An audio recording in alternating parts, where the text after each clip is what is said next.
Amados hermanos, hoy no vengo a dar un discurso cómodo ni una reflexión ligera, sino una advertencia que puede cambiar el rumbo de muchas almas. Hay verdades que no se pueden suavizar sin perder su fuerza, y el tema que hoy nos ocupa es una de ellas. Lo que parece placer, lo que el mundo celebra como libertad, puede convertirse silenciosamente en una prisión interior. Vivimos en una época donde todo invita a la satisfacción inmediata.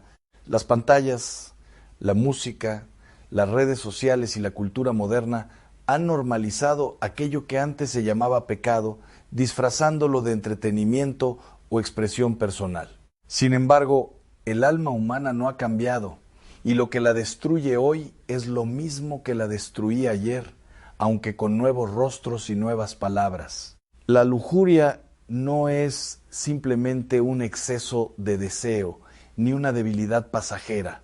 Es una fuerza que cuando no se controla comienza a gobernar el interior del hombre. Primero entra como pensamiento, luego se convierte en hábito y finalmente en una forma de esclavitud que roba la paz, la libertad y la dignidad interior. Muchos no perciben su gravedad porque comienza de manera sutil. Nadie despierta un día decidido a destruir su vida espiritual. Todo comienza con pequeñas concesiones, con miradas justificadas, con pensamientos que se permiten sin resistencia. Pero lo pequeño, cuando no se detiene, crece hasta ocuparlo todo. El alma humana fue creada para algo mucho más alto que la satisfacción momentánea. Fue creada para amar en libertad, para elegir el bien sin cadenas, para vivir en una claridad interior que no depende de impulsos desordenados. Sin embargo, la lujuria oscurece esa claridad y debilita la voluntad hasta hacerla frágil. Cuando el corazón se acostumbra a ceder, comienza a perder fuerza. Lo que antes generaba rechazo, poco a poco se vuelve tolerable, y lo que era tolerable termina siendo habitual. Este es el proceso silencioso de la esclavitud espiritual, una esclavitud que no siempre se siente al principio, pero que siempre cobra su precio. No debemos engañarnos pensando que este combate es menor o que no afecta la vida espiritual profunda. La experiencia humana y la sabiduría espiritual coinciden en algo fundamental. Lo que domina los deseos termina dominando toda la vida. Por eso este combate es serio, constante y decisivo. El mundo moderno intenta convencer al hombre de que reprimir los deseos es dañino, pero la verdad es exactamente lo contrario. El verdadero daño no está en la lucha, sino en la rendición. Porque cuando el hombre deja de gobernarse a sí mismo, algo más comienza a gobernarlo desde dentro. Y ese dominio no trae libertad, aunque lo prometa. Trae vacío, cansancio interior y una sensación de insatisfacción que no se llena con nada. El alma pierde su centro y comienza a buscar fuera lo que solo puede encontrar dentro de una vida ordenada y limpia. Por eso es necesario hablar con claridad. No se trata de condenar a nadie, sino de despertar conciencias. Muchos están atrapados sin darse cuenta, acostumbrados a una batalla que ya no luchan porque creen que no pueden ganarla. Pero ninguna alma está condenada a la derrota si decide levantarse con verdad. La lujuria no solo afecta la moralidad de una persona, sino también su inteligencia, su capacidad de amar y su paz interior. Un corazón dividido no puede descansar. Una mente esclavizada no puede ver con claridad. Y una voluntad debilitada pierde la dirección de su propia vida. El primer paso para la libertad es reconocer la verdad sin excusas. No hay sanación sin reconocimiento, ni victoria sin lucidez. Llamar las cosas por su nombre no es condenar, es comenzar a sanar. Y el alma que acepta su herida ya ha dado el primer paso hacia su liberación. Hoy comenzamos este camino con sinceridad, no para permanecer en la culpa, sino para salir de ella, porque la verdad no destruye al hombre, lo libera. Y aunque el proceso sea exigente, siempre conduce a una vida más plena, más limpia y más cercana a Dios. Y en este punto debemos detenernos y mirar hacia adentro con honestidad. Porque la pregunta no es solo qué es la lujuria, sino cuánto ha influido ya en nuestra manera de pensar, de mirar y de vivir. Esa respuesta, cuando es sincera, abre la puerta a la verdadera transformación interior. Hermanos, si en la primera parte hemos llamado a la verdad por su nombre, ahora debemos comprender cómo esta realidad entra en el alma y comienza a deformarla desde dentro, porque nadie cae de repente en la esclavitud interior, sino que es un proceso silencioso que comienza por lo que parece insignificante. El primer lugar por donde entra esta batalla es siempre el mismo: los sentidos, especialmente la mirada. Lo que el ojo contempla no se queda solo en el exterior, sino que desciende al interior de la memoria y de la imaginación. Y lo que se repite en la imaginación comienza a moldear el deseo sin que la persona lo note. El mundo moderno ha multiplicado las puertas de entrada a esta batalla.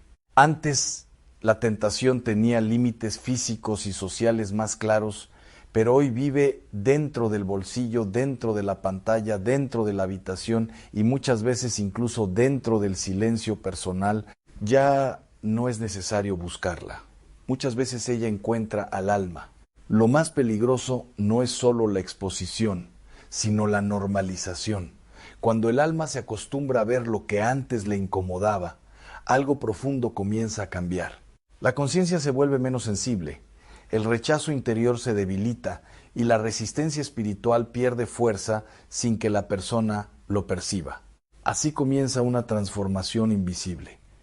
El pensamiento que antes era rechazado, ahora se tolera. La imagen que antes causaba lucha, ahora se acepta sin conflicto. Y lo que antes era una batalla interior, se convierte en un hábito mental que acompaña la vida diaria sin resistencia. En este punto la imaginación juega un papel decisivo, porque la imaginación no es neutral. Puede ser escuela de virtud o taller de esclavitud interior. Lo que el alma alimenta en su interior termina creciendo, y lo que crece en la mente comienza a pedir espacio en la conducta. Por eso los santos siempre insistieron en la vigilancia interior, no porque el mundo sea malo en sí mismo, sino porque el corazón humano es frágil cuando se expone sin cuidado a lo que lo desordena. La libertad no consiste en exponerse a todo, sino en saber elegir lo que fortalece el alma. El problema no es solo lo que se ve, sino lo que se permite permanecer. Una mirada puede ser accidental, pero una mirada retenida se convierte en semilla. Y toda semilla, si no es arrancada a tiempo, termina dando fruto en el interior del corazón. El enemigo de la vida espiritual no necesita destruir al hombre de inmediato. Le basta con distraerlo, con fragmentar su atención, con debilitar su interioridad. Porque un alma dispersa pierde su capacidad de discernir, y un corazón distraído deja de reconocer lo que realmente le hace bien. La lujuria no entra como una tormenta violenta, sino como una corriente suave que poco a poco cambia la dirección del río. No rompe de golpe la voluntad, sino que la desgasta lentamente hasta hacerla menos firme, menos libre, menos capaz de decir no. Y cuando la voluntad pierde fuerza, la persona comienza a justificar lo que antes rechazaba. Aparecen excusas internas, razonamientos suaves, comparaciones con otros y una especie de negociación silenciosa con aquello que antes se consideraba incorrecto. Este es uno de los momentos más delicados del proceso interior, porque el alma ya no lucha abiertamente, pero tampoco ha caído del todo. Vive en una zona intermedia donde la conciencia comienza a perder claridad y donde el corazón empieza a dividirse. Es en esta etapa donde la gracia de Dios actúa con mayor delicadeza, no con violencia, sino con llamados interiores.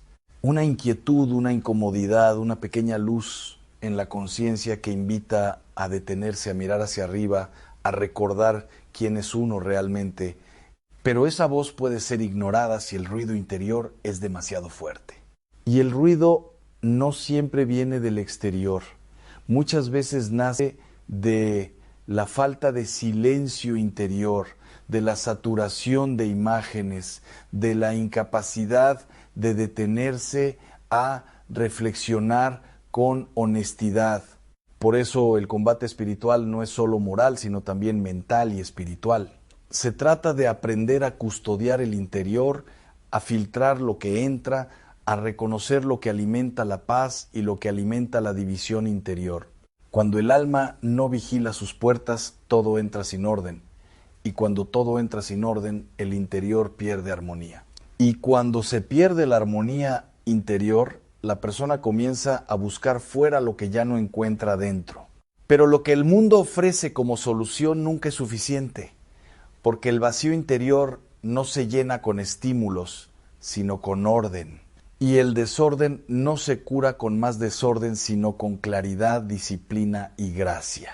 Por eso este camino no es solo de advertencia, sino de despertar, porque comprender cómo entra la esclavitud es el primer paso para empezar a cerrarle las puertas. Y cerrar esas puertas no es perder libertad, es recuperarla. Y ahora debemos avanzar un paso más profundo, porque no basta con identificar la entrada del problema. Es necesario ver qué ocurre cuando el alma ya ha comenzado a acostumbrarse a ese desorden interior y cómo poco a poco pierde la capacidad de resistirlo con fuerza. Hermanos, cuando el alma ha permitido que estas imágenes y pensamientos se repitan en su interior, algo más profundo comienza a suceder sin que la persona lo note de inmediato. Ya no se trata solo de tentaciones externas, sino de una transformación interior que afecta la libertad misma de la voluntad. La voluntad humana es como un músculo espiritual. Cuando se ejercita en el bien, se fortalece, pero cuando se entrega constantemente al impulso, se debilita. Y una voluntad debilitada no desaparece, pero pierde su capacidad de gobernar con claridad la vida interior. Es en este punto donde la persona comienza a experimentar una extraña división dentro de sí misma. Por un lado desea ser libre, pero por otro lado siente una atracción constante hacia aquello que lo esclaviza. Esta contradicción interior genera cansancio espiritual. El alma ya no descansa en la paz, sino en una tensión permanente. Después del momento de caída, aparece la culpa. Después de la culpa, el deseo de cambio. Y después del deseo de cambio, la recaída. Este ciclo repetido genera una sensación de derrota interior que debilita aún más la voluntad. Y lo más peligroso de este proceso es que la persona comienza a perder esperanza en su propia transformación. Ya no cree en la posibilidad de cambiar y esa pérdida de esperanza es más destructiva que la caída misma porque paraliza el alma. La lujuria no solo afecta el comportamiento externo, sino también la percepción interior de uno mismo. La persona empieza a verse como incapaz de dominarse, como alguien que siempre cae, como alguien que no puede vivir en libertad real. Cuando esto sucede, el enemigo ya no necesita forzar la caída, porque la caída se vuelve automática. La costumbre sustituye la lucha y la repetición sustituye la decisión consciente. Y en ese punto, la esclavitud ya no se siente como esclavitud, sino como hábito. Pero el alma no fue creada para vivir en ciclos de derrota. Fue creada para crecer en libertad interior, para tomar decisiones conscientes, para dirigir la vida con claridad. Cuando pierde esa capacidad, algo esencial en ella queda herido. Además, esta esclavitud interior no afecta solo la vida espiritual, sino también las relaciones humanas. El corazón dividido no ama con pureza, no se entrega con plenitud, no confía con transparencia. Siempre hay una parte oculta que no está en paz. Por eso muchas personas, aunque aparentemente llevan una vida normal, sienten un vacío interior difícil de explicar. Tienen actividad, tienen relaciones, tienen distracciones, pero no tienen profundidad interior ni verdadera paz. La lujuria alimenta ese vacío porque promete satisfacción pero nunca la entrega. Ofrece intensidad momentánea, pero deja sequedad posterior, y esa sequedad obliga al alma a buscar nuevamente lo mismo que la vacía. Así se forma el ciclo de la dependencia interior. No es solo un hábito, sino una estructura emocional y espiritual que atrapa a la persona en un movimiento repetitivo de deseo y frustración. Y en medio de este proceso, el mundo no ayuda a liberar, sino a reforzar la esclavitud, porque presenta la caída como normal, la debilidad como identidad y la falta de control como algo inevitable. Pero la verdad espiritual es otra. El ser humano no es prisionero de sus impulsos, aunque pueda sentirse así. En su interior existe siempre una capacidad de libertad que puede ser reactivada con gracia, decisión y verdad.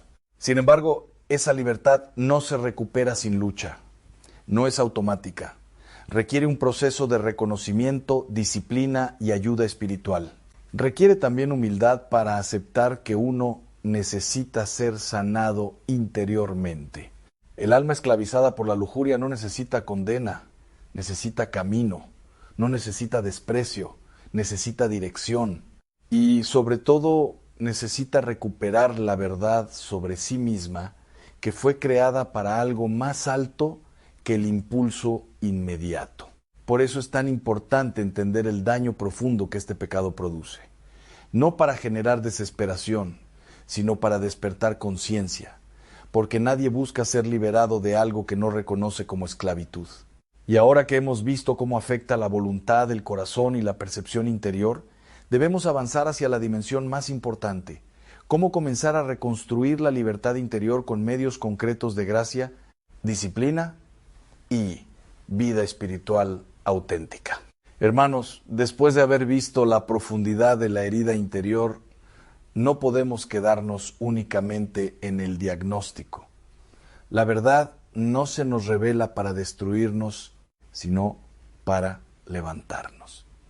Y toda herida espiritual, por más profunda que sea, tiene un camino de sanación cuando el alma decide volver a la luz. El primer paso para reconstruir la libertad interior no es la fuerza, sino la humildad. Reconocer que uno no puede solo ya es el inicio de la victoria, porque la soberbia mantiene al alma atrapada en su propia debilidad, mientras que la humildad abre la puerta a la gracia que transforma. Ninguna lucha espiritual se gana únicamente con esfuerzo humano. El esfuerzo es necesario, pero sin gracia se vuelve insuficiente. Por eso el alma debe aprender a apoyarse en Dios no como última opción, sino como fuente constante de fortaleza interior. La oración no es un acto decorativo en la vida espiritual, sino un espacio de reordenamiento interior. Cuando el alma ora con sinceridad, comienza a recuperar la claridad que el desorden le había robado. La oración no elimina la batalla, pero cambia la posición del corazón dentro de ella. En momentos de tentación, no basta con la fuerza de voluntad. Es necesario elevar el pensamiento, romper el impulso, cambiar el foco interior. La mente no puede permanecer neutral. O se eleva o desciende, o se ilumina o se oscurece, dependiendo de hacia dónde la dirijamos. Por eso la disciplina de los sentidos es fundamental en este proceso de restauración. Lo que entra por los ojos y los oídos debe ser cuidadosamente discernido. No se trata de miedo al mundo, sino de sabiduría espiritual para proteger lo más valioso que tenemos. El alma que quiere sanar debe aprender a cortar aquello que alimenta la herida. No se puede pedir pureza mientras se alimenta constantemente la impureza. Esto no es represión, es higiene espiritual. Así como el cuerpo evita lo que lo enferma, el alma debe evitar lo que la debilita. También es necesario comprender que la lucha no se gana en el momento de la tentación, sino en la preparación previa. Un alma que vive dispersa durante el día será débil en el momento de la prueba. La victoria se construye en la vida cotidiana, no solo en el instante crítico. La disciplina del pensamiento es uno de los pilares más importantes. No todo pensamiento que aparece debe ser aceptado. La mente humana no es una esclava de sus ideas, sino un campo donde se puede decidir qué cultivar y qué rechazar. Cuando un pensamiento desordenado aparece, el alma no debe dialogar con él, sino redirigirlo.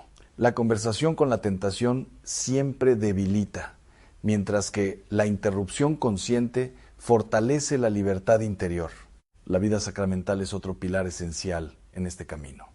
La reconciliación no es un acto de humillación, sino de restauración. Cada confesión sincera no solo borra el pecado, sino que fortalece la voluntad debilitada y devuelve la gracia perdida. El alma que se confiesa con frecuencia no es débil, es valiente, porque reconoce su fragilidad sin quedarse en ella. Y esa honestidad abre la puerta a una sanación que no proviene del esfuerzo humano solamente, sino del poder de la misericordia divina. La Eucaristía, recibida con fe y respeto, es alimento para la debilidad espiritual. No es un símbolo vacío, sino presencia viva que fortalece el interior del creyente. Allí el alma recibe la fuerza que no puede generar por sí misma. La Virgen María también ocupa un lugar especial en este camino de restauración. Ella no es un refugio sentimental, sino una ayuda real en la lucha espiritual. Su pureza no es distante, sino cercana, como una guía maternal que enseña a caminar en luz. El rezo del rosario, cuando se hace con atención y fe, no es repetición vacía, sino respiración espiritual que ordena el corazón. En cada misterio, el alma aprende a mirar la vida de Cristo y a alejarse progresivamente del desorden interior. Pero también es necesario el trabajo interior constante. La voluntad se fortalece con pequeñas decisiones diarias. Decir no a lo pequeño prepara el alma para decir no a lo grande. La libertad se construye en lo cotidiano. El alma no puede vivir sin estructura. El desorden abre puertas al impulso, mientras que el orden crea espacio para la claridad. Por eso, una vida espiritual sin disciplina termina siendo inestable, aunque tenga buenos deseos. Cada renuncia consciente fortalece la identidad interior. Cada acto de dominio propio reconstruye la dignidad espiritual. Y cada caída reconocida con humildad se convierte en oportunidad de crecimiento si no se abandona el camino. Es importante entender que la lucha no es instantánea, es un proceso. Y en ese proceso habrá avances y retrocesos, pero lo importante no es la ausencia de caídas, sino la dirección del corazón. El enemigo siempre intentará convencer al alma de que no puede cambiar, de que está condenada a repetir su historia. Pero esa es una mentira espiritual. Ningún hijo de Dios está destinado a la esclavitud interior. La verdadera libertad no es la ausencia de lucha, sino la capacidad de levantarse cada vez con más claridad, más humildad y más dependencia de la gracia. Y en ese levantarse constante, el alma comienza a sanar profundamente. Y ahora debemos entrar en la última parte de este camino, donde no solo hablamos de lucha y sanación, sino del destino final del alma que persevera, la verdadera libertad interior en Dios, donde el corazón ya no es esclavo del deseo, sino templo de paz. Hermanos, hemos recorrido un camino largo, no de teoría, sino de verdad interior. Hemos visto la herida, hemos reconocido el proceso, hemos entendido la esclavitud y hemos comenzado a contemplar el camino de sanación. Ahora llegamos al punto donde la lucha deja de ser solo resistencia y comienza a convertirse en libertad. La libertad espiritual no es simplemente dejar de caer, sino dejar de vivir dominado por el miedo de caer. Es una transformación más profunda, donde el alma ya no se define por sus luchas, sino por la gracia que la sostiene y la dirección que ha elegido seguir. El corazón humano, cuando es sanado, no pierde su capacidad de desear, pero aprende a ordenar sus deseos. Ya no es esclavo de lo inmediato, sino peregrino hacia lo eterno. Y en ese cambio interior comienza a nacer una nueva identidad espiritual. Muchos creen que la pureza es represión, pero en realidad es integración. No se trata de eliminar el deseo humano, sino de elevarlo. El deseo purificado no desaparece, se transforma en amor verdadero, en entrega sincera, en capacidad de comunión profunda. Cuando el alma comienza a vivir en gracia, algo cambia en su manera de ver el mundo. Lo que antes era fuente de esclavitud pierde atractivo, no porque sea forzado, sino porque ya no satisface el corazón que ha descubierto algo más alto. La victoria espiritual no siempre es ruidosa, muchas veces es silenciosa, progresiva, invisible a los ojos del mundo. Pero en el interior del alma se produce una revolución profunda, la mente se ordena, el corazón se pacifica, la voluntad se fortalece. El enemigo pierde poder cuando el alma deja de dialogar con la mentira. Porque la tentación no se alimenta solo de la presencia del mal, sino del consentimiento interior. Cuando el alma aprende a no negociar con lo que la destruye, comienza a recuperar su libertad. La perseverancia es clave en este camino. No existe transformación sin continuidad. No basta con un momento de claridad, es necesario un compromiso diario con la luz. La fidelidad en lo pequeño sostiene la victoria en lo grande. Cada día es una nueva oportunidad de elección interior. No importa lo que ocurrió ayer, importa la dirección que hoy decide tomar el corazón. La gracia no se agota y la misericordia siempre ofrece un nuevo comienzo. El alma que ha caído muchas veces no está perdida, está en proceso, y ese proceso vivido con humildad puede convertirse en una historia de redención más fuerte que cualquier caída anterior. Cristo no vino a llamar a los perfectos, sino a los heridos. No vino a condenar al que lucha, sino a levantar al que se arrepiente. Y su presencia no se aleja del que cae, sino del que se niega a levantarse.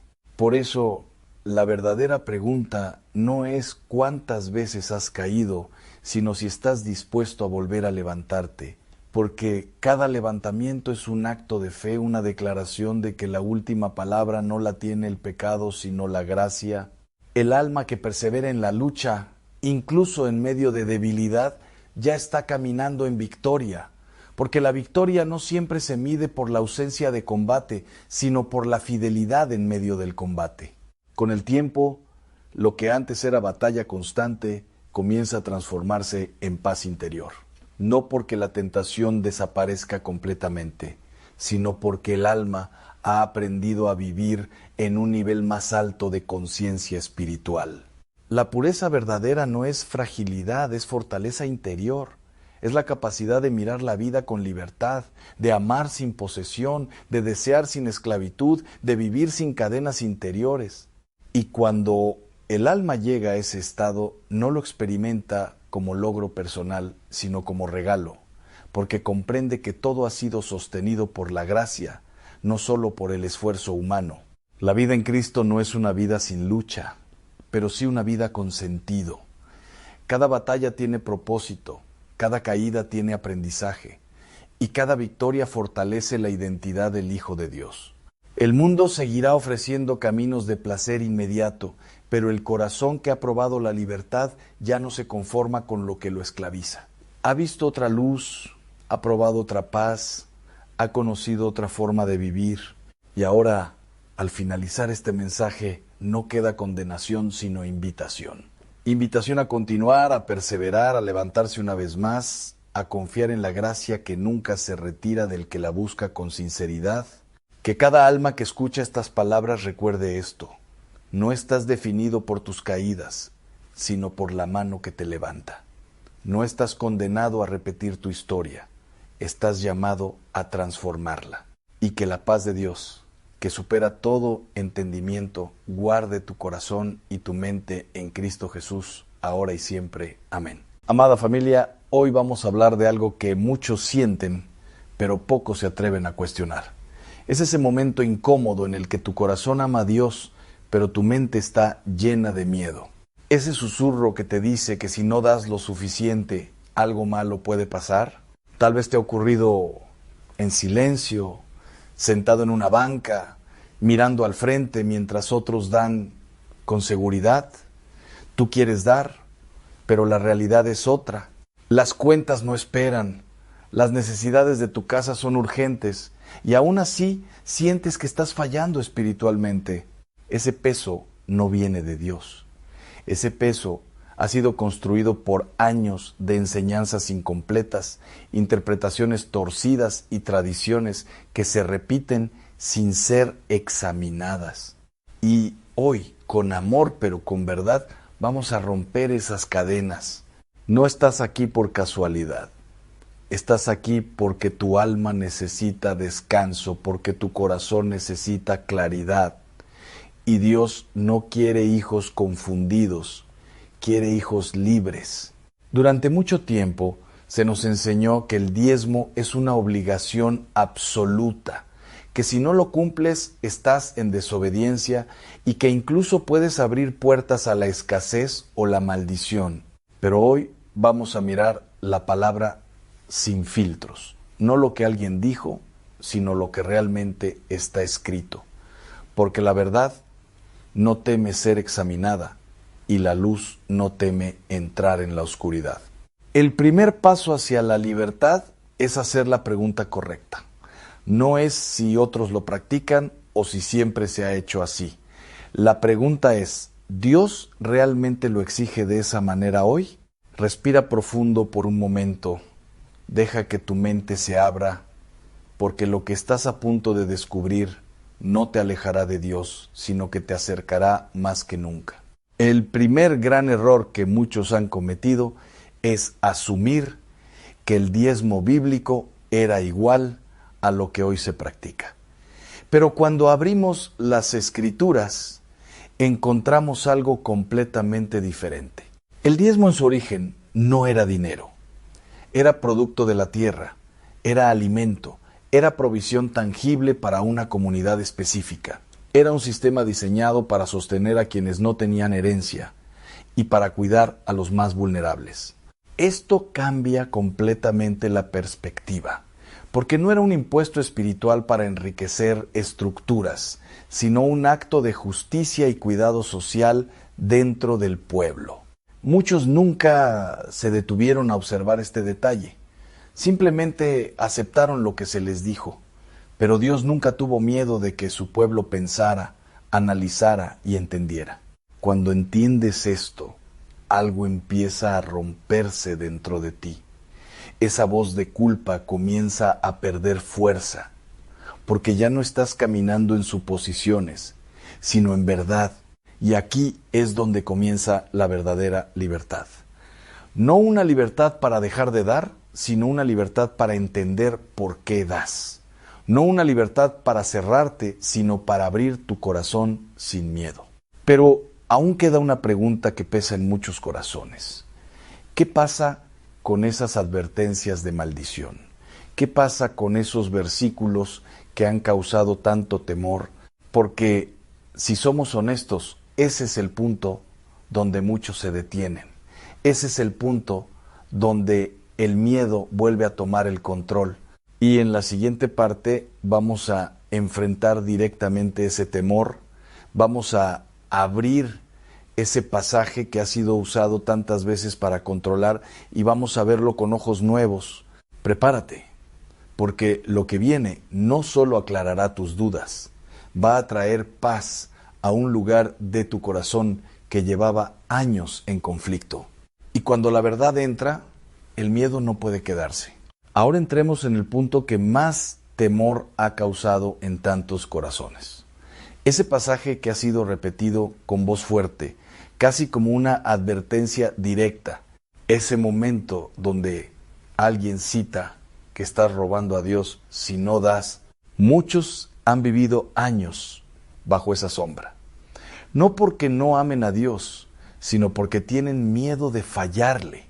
Y ese miedo ha reemplazado la paz que debería haber en su relación con Él. Pero hoy vamos a hacer algo diferente. No vamos a leer un versículo aislado. Vamos a mirar el contexto completo, porque la verdad siempre vive en el contexto. Cuando se habla de robar a Dios, es importante preguntarse a quién se le estaba hablando realmente, porque no todo lo que está en la Biblia fue dicho directamente para todos en el mismo sentido. Al mirar cuidadosamente, vemos que ese mensaje iba dirigido a los líderes religiosos de ese tiempo. Eran ellos quienes tenían la responsabilidad de administrar correctamente lo que el pueblo traía, y no lo estaban haciendo bien. Estaban fallando en cuidar a los necesitados, estaban desviando el propósito original de la provisión, por eso la corrección era tan fuerte. Esto cambia completamente la perspectiva. No era una amenaza contra el creyente humilde, sino una confrontación contra una estructura corrupta. Sin embargo, con el paso del tiempo, ese mensaje fue sacado de su contexto, y lo que era una corrección específica se convirtió en una herramienta general de presión. Muchos han sido heridos por esto, han sentido que Dios está enojado con ellos por no poder dar, han vivido con ansiedad pensando que algo malo vendrá. Pero escucha esto con atención. Dios no usa el miedo para acercarte a Él. Dios usa el amor para atraerte. El temor constante no produce fe, produce esclavitud emocional. Y Dios no envió a su Hijo para dejarte en esclavitud. Aquí es donde entra una verdad poderosa. Cuando Cristo murió, no solo perdonó pecados, también rompió el sistema de condenación que pesaba sobre la humanidad. Eso incluye cualquier maldición ligada a la ley antigua. No estás bajo ese sistema, estás bajo gracia. Esto no es una excusa para ignorar a Dios. Es una invitación a conocerlo de una manera más profunda. Una relación basada en amor, no en miedo. Imagina por un momento que todo ese peso desaparece, que ya no das por obligación, sino por deseo, que ya no sientes presión, sino gratitud. Eso es lo que Dios siempre quiso. Hijos libres, no esclavos asustados. Pero aún queda una pregunta importante. Si no estamos bajo una obligación estricta, entonces ¿cómo debemos vivir nuestra generosidad hoy? Porque la libertad sin dirección puede confundirse fácilmente. Y Dios no es un Dios de confusión, sino de orden y propósito. En la siguiente parte vamos a descubrir algo aún más profundo. No solo lo que ya no aplica, sino lo que realmente Dios espera de nosotros en este tiempo. Y lo que vas a descubrir no es más pesado, es más alto, más puro y más transformador. Prepárate, porque ahora pasamos del miedo al corazón. Ahora que el miedo empieza a caer, entramos en una dimensión más profunda. No se trata solo de entender lo que ya no te obliga, sino de descubrir lo que ahora te mueve. Porque en el camino de la fe, Dios no solo quita cargas, también transforma el corazón. Muchos piensan que la libertad significa hacer menos, pero en el reino de Dios, la libertad verdadera lleva a amar más, a dar más, a vivir con mayor intención. No es una reducción, es una elevación. Cuando todo se basaba en la ley, había una medida clara, un porcentaje definido que marcaba el límite. Cumplías con eso y sentías que ya habías hecho lo necesario. Pero la gracia rompe los límites matemáticos. Ya no se trata de cuánto debes, sino de cuánto amas. Y cuando el amor crece, la generosidad deja de ser una carga. Esto cambia completamente la motivación. Ya no das para evitar un castigo. Das porque reconoces lo que has recibido. Mira tu vida por un momento. Piensa en todo lo que Dios ha hecho incluso en medio de tus luchas. Su fidelidad no ha dependido de tu perfección. Esa realidad despierta algo dentro del alma. Una gratitud que no se puede forzar. Una respuesta que nace de lo profundo. Y ahí es donde comienza la verdadera generosidad. No en la obligación, sino en la conexión. No en la presión externa, sino en la transformación interna. La Escritura enseña que cada uno debe dar según lo que ha decidido en su corazón, no con tristeza, no por necesidad, porque Dios ama al dador alegre. Esa palabra cambia todo. Alegre, no forzado, no manipulado, no presionado, alegre. Pero seamos honestos, la alegría no puede existir donde hay miedo, y muchos han dado durante años sin sentir esa alegría. Han dado con tensión, con duda, con culpa. Y eso nunca fue el diseño de Dios. Dios no necesita tu dinero para ser Dios. Él es el dueño de todo. Lo que Él busca es tu corazón. Porque cuando tiene tu corazón, todo lo demás encuentra su lugar. Tus decisiones, tus prioridades, tu forma de vivir. Aquí es donde la fe madura. Donde dejas de preguntar cuánto tengo que dar y comienzas a preguntar cómo puedo honrar a Dios con lo que tengo. Esa es una pregunta diferente, es una pregunta de hijo, no de esclavo. Y cuando entras en esa dimensión, descubres algo sorprendente. A veces das más que antes, pero sin dolor. A veces das menos, pero con paz. Porque ya no se trata de cumplir una regla. Se trata de caminar en relación. Pero hay una historia que ilustra esto de una manera poderosa. Una escena que revela cómo Dios realmente ve nuestras ofrendas.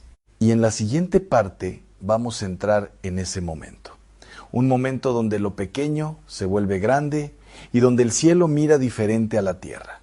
Prepárate, porque lo que vas a ver va a cambiar tu manera de medir el valor para siempre.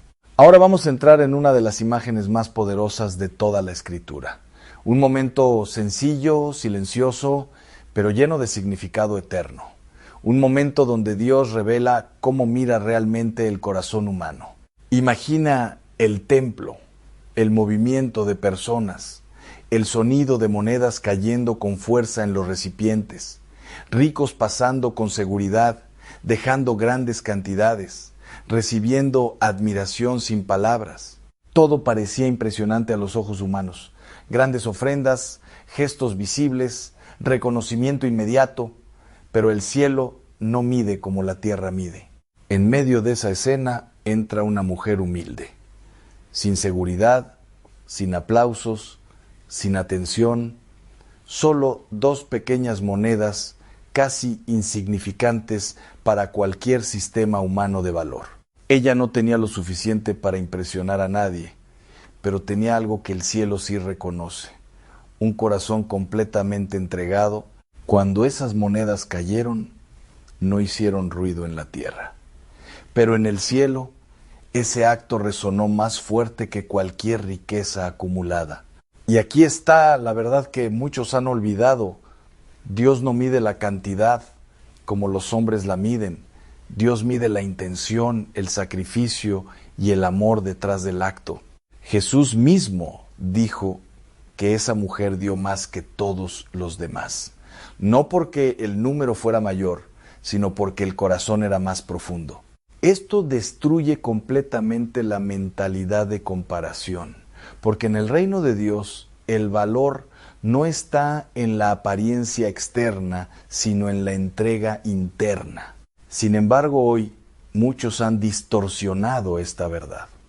Han convertido la generosidad en competencia, en presión, en una especie de intercambio espiritual. Se ha enseñado que mientras más das, más recibes automáticamente, como si Dios fuera una máquina de transacciones financieras. Pero eso no es el corazón del Evangelio. Dios no es un sistema de inversión. Dios es un padre que no manipula a sus hijos para recibir algo a cambio. Un padre que enseña, guía y transforma el corazón. Cuando entiendes esto, todo cambia.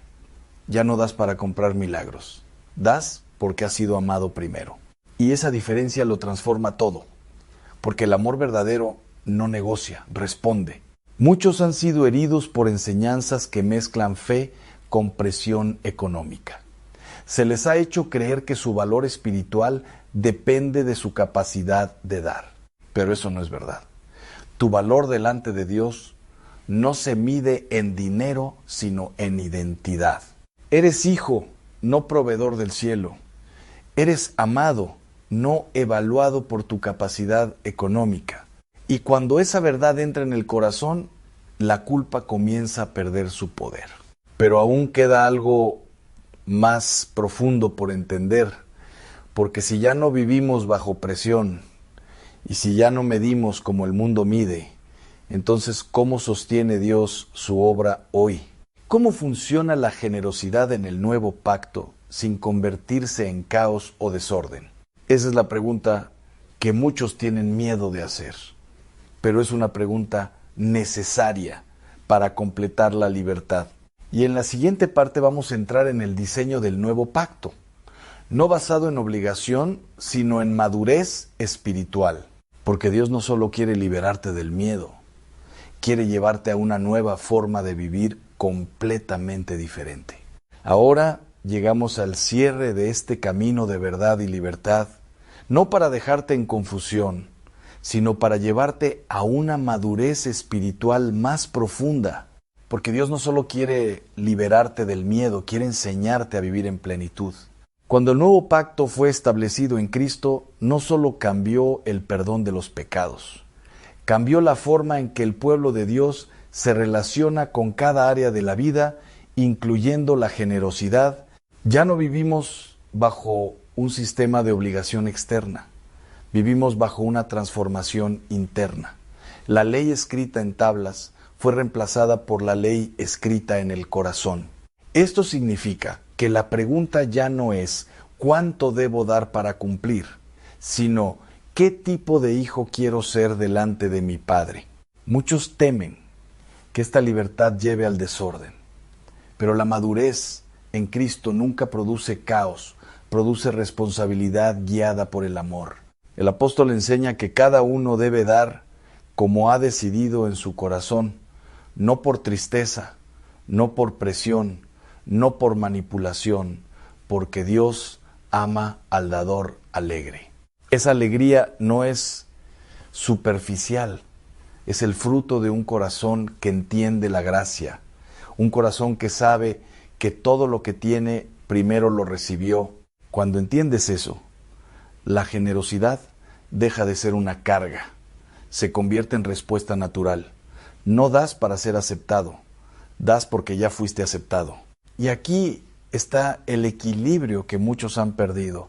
La libertad en Cristo no elimina la generosidad, la purifica.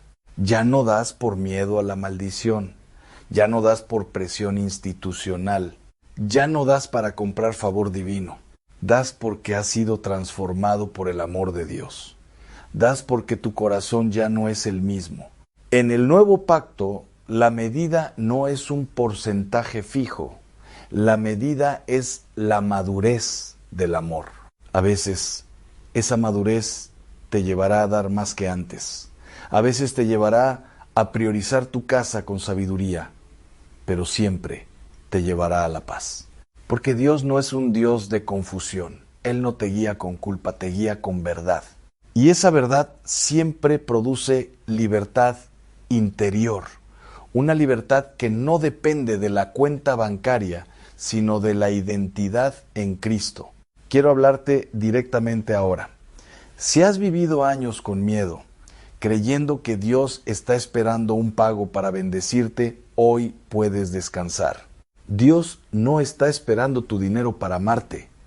Él ya demostró su amor en la cruz, cuando no tenías nada que ofrecer. Y si Él ya te dio a su Hijo, ¿cómo no te dará también lo necesario para vivir con propósito? La verdadera vida cristiana no es una vida de presión financiera, es una vida de confianza diaria en el Padre. Esto no elimina la responsabilidad de apoyar la obra de Dios, pero la coloca en su lugar correcto, respuesta de amor, no impuesto espiritual. La iglesia avanza no por miedo, sino por corazones agradecidos que deciden participar en lo que Dios está haciendo. Y eso es mucho más poderoso que cualquier sistema de obligación, porque el amor voluntario siempre es más fuerte que la presión externa. Ahora quiero llevarte a un momento de reflexión. Piensa en tu relación con Dios en esta área. ¿Ha sido marcada por paz o por ansiedad?